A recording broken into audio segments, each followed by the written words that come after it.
Audio 3 पुस्तक का नाम प्रज्ञोपनिषद, लेखक ब्रह्मवर्चस्व।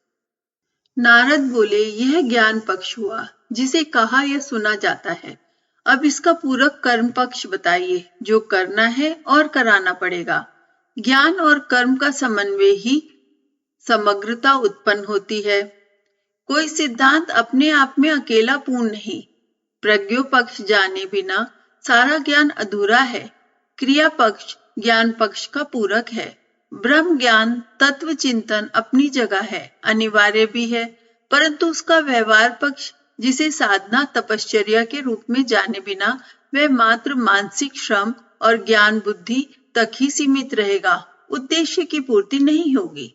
चिकित्सकों को अध्ययन भी करना पड़ता है एवं व्यवहारिक ज्ञान भी प्राप्त करना होता है। ये समग्रता लाए बिना वे चिकित्सक की पात्रता पदवी नहीं पाते। ऐसा आधारभूत अध्यात्म क्षेत्र के बड़े व्यापक रूप में देखने को मिलता है। ब्रह्म की, सद्गुणों की, आदर्शवादिता की चर्चा तो काफी लोग करते पाए जाते हैं, परंतु उसे व्यवहार में उतारने, जीवन का अंग बना लेने वाले कम ही होते हैं। विष्णु भगवान ने कहा, ज्ञान के लिए प्रज्ञा पुराण का कथा विवेचन उचित होगा और कर्म के लिए प्रज्ञा अभिमान का बहुमुखी गतिविधियों में से प्रगल्भों को उन्हें अपनाने की प्रेरणा निरंतर देनी चाहिए।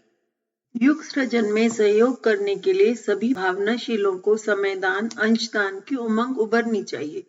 वरिष्ठों को इस संयुक्त शक्ति से ही दुर्गावतरण जैसी प्रचंडता उत्पन्न होगी और युग की समस्याओं के निराकरण में समर्थ होगी। युग चेतना को व्यापक करने के बाद कर्म में प्रवृत्त होने के लिए भगवान प्रगल्भों की चर्चा करते हैं। प्रगल्भ अर्थात साहसी, ऐसे शूरवीर जो सत्य प्रयोजनों के लिए कमर कस तैयार हो जाएं। अवतारों में उच्च स्तरीय वे ही माने जाते हैं जिनमें संत की पवित्रता, सुधारक की प्रखरता के साथ ऋषियों जैसी तत्व दृष्टि होती है। वह उत्कृष्टता को समर्पित होते हैं।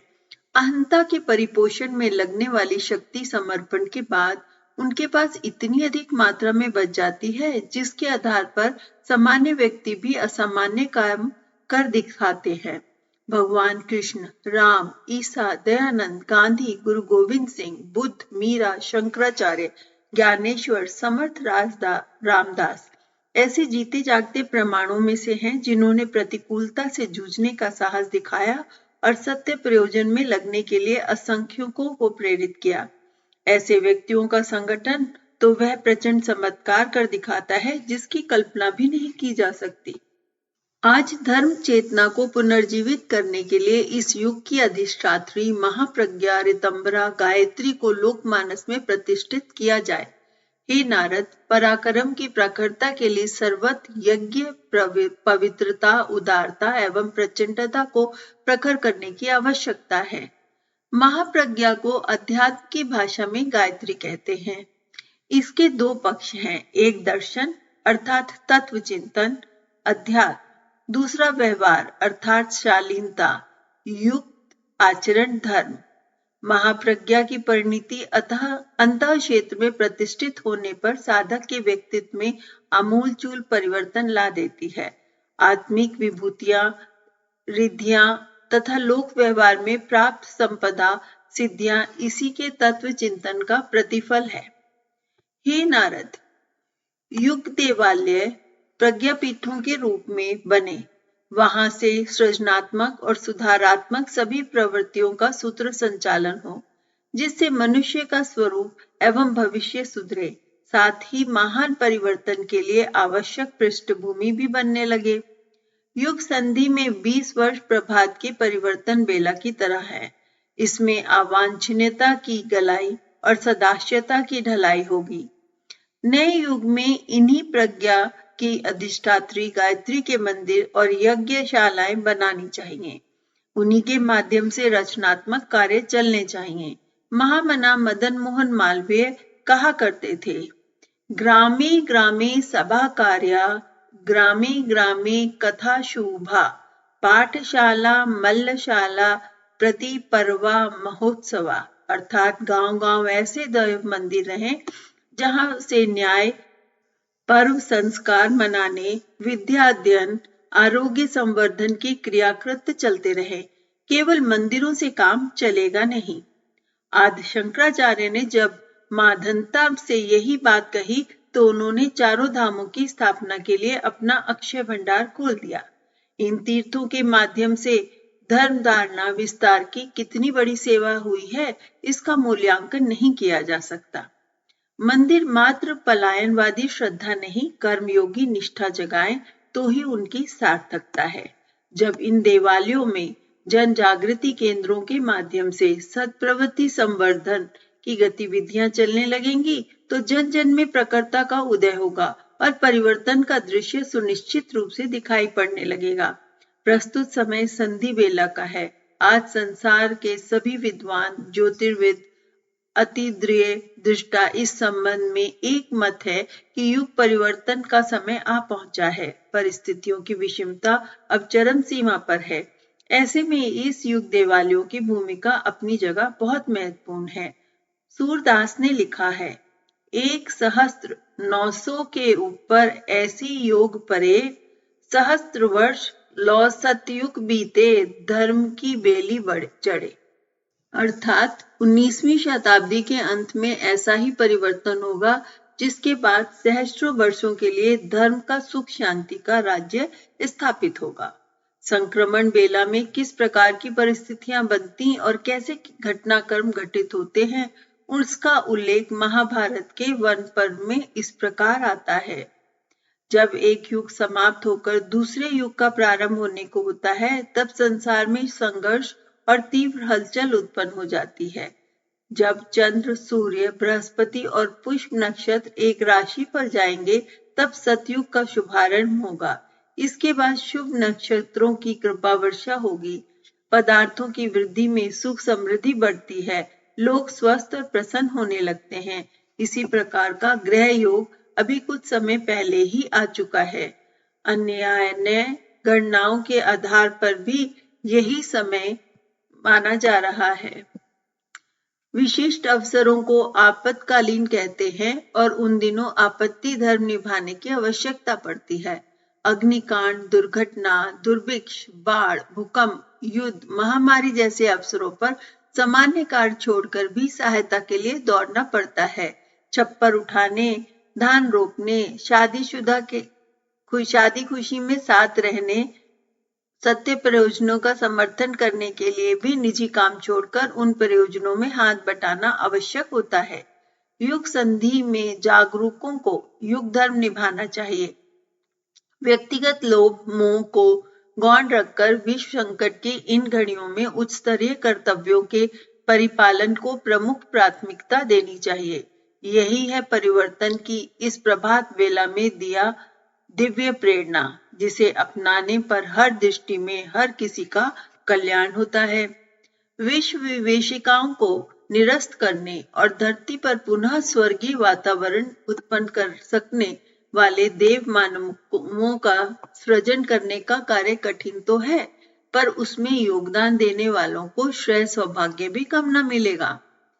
देवी प्रकोपों विभीषिकाओं के मूल में जितना दोष भौतिक रूप से मानव द्वारा उससे उद्धत रूप में छेड़छाड़ करने का है, उससे भी अधिक भ्रष्ट चिंतन और निकृष्ट कर्तव्य का आश्रय लेने वाली मानवीय प्रकृति का है। नियति इसी से रुष्ट होती है एवं मानव जाति के सामूहिक रूप से विभीषिकाओं के रूप में उभरकर त्रास देती है। परिवर्तन की घड़ियां असाधारण उलट पुलट की होती हैं। असुरतरता जीवन मरण की लड़ाई लड़ती है और देवत उसे पदयुत कर धरती पर स्वर्ग लाने का दुष्कर कार्य को कई अवरोधों का सामना करना पड़ता है। यह कार्य कठिन तो है पर असंभव नहीं। भूतकाल में भी ऐसे अवसरों पर यही दृश्य उपस्थित हुए हैं, जैसे कि इन दिनों सामने आए हैं। ऐसे अवसरों पर जो देव मानव आगे आते हैं, स्वयं श्रेय पाकर धन्य बनते हैं, सारी मानवता को कृतार्थ कर देते हैं। प्रज्ञा अवतार की दिव्य सत्या ही प्रमुख है और इन दिनों वही युग परिवर्तन का सरंजाम जुटा रही है। तो भी समय कर्तव्य का वहन उसे अकेले नहीं करना है। सेनापति अकेले नहीं लड़ता, सैनिक भी साथ चलते हैं। हाथ अकेला पुरुषार्थ नहीं करता, 10 उंगलियां व 24 पोर भी अपनी क्षमता के अनुसार अपने अंग से उस कर्म कौशल में जुड़े रहते हैं। अस्तु, जागृत आत्माओं तक मेरा यह संदेश पहुंचाना कि वह इस अनुपम अवसर की उपेक्षा न करें, बड़ा साहस करें, बड़ा प्रतिबल अर्जित करके कृतकृत्य बने, यही उनके जन्म का उद्देश्य है। जो अग्रगामी हो उन्हें उन प्रज्ञा संस्थानों के निर्माण तथा प्रज्ञा अभियान के सूत्र संचालन में जुटाना। जागृत आत्माएं कभी अवसर नहीं चूकती। जिस उद्देश्य को लेकर अवतरित होती हैं, उसे पूरा किए बिना उन्हें चैन नहीं पड़ता। जागृत वे जो अदृश्य जगत में बह रहे प्राकृतिक प्रवाह को पहचानते हैं, परिवर्तन में सहायक बनते हैं। दूसरे जब आगे चलकर उन परिणामों को देखते हैं तो पछताते हैं कि हमने अवसर की उपेक्षा क्यों कर दी। आदर्श और साहस के धनी अपने त्याग बलिदान से उच्च स्तरीय चेतना उत्पन्न करते हैं और आत्मसंतोष, लोक सम्मान तथा दैवी अनुग्रह के 3 लाभ एक साथ प्राप्त करते एवं धन्य बनते हैं। नव सृजन में अपना सब कुछ लुटा देने वाले कभी घाटे में नहीं रहते। भगवान के काम में लग जाने वाले 3 असामान्य लाभ सहज पा लेते हैं, जो एक दूसरे की प्रतिक्रियाएं ही हैं। जागृत आत्माएं आदर्शवादिता अपनाकर सत साहस दिखाती हैं और अंत में संतोष, बहिरंग में समान सहयोग पाती हैं और ऐसों पर ही देवी अनुदान बरसते हैं जो उन्हें कृतकृत्य कर जाते हैं। पेड़ अपने पत्ते गिराते, जमीन को खाद देते और बदले में जड़ों के लिए उपयुक्त खुराक उपलब्ध करते हैं। फल फूलों से दूसरों को लाभान्वित करते हैं। ये परमार्थ व्रत आज के चिंतन धारा के अनुसार तो मूर्खता ही ठहराया जाएगा और व्यंग उपहास का ही कारण बनेगा, किंतु पर्यवेक्षकों को इस निष्कर्ष पर पहुंचने में कोई कठिनाई नहीं होनी चाहिए कि विश्व व्यवस्था में ऐसी परिपूर्ण गुंजाइश है कि परमार्थ परायणों को लोक सम्मान ही नहीं, दैवी अनुदान भी अजरस परिणाम में मिलते रहे।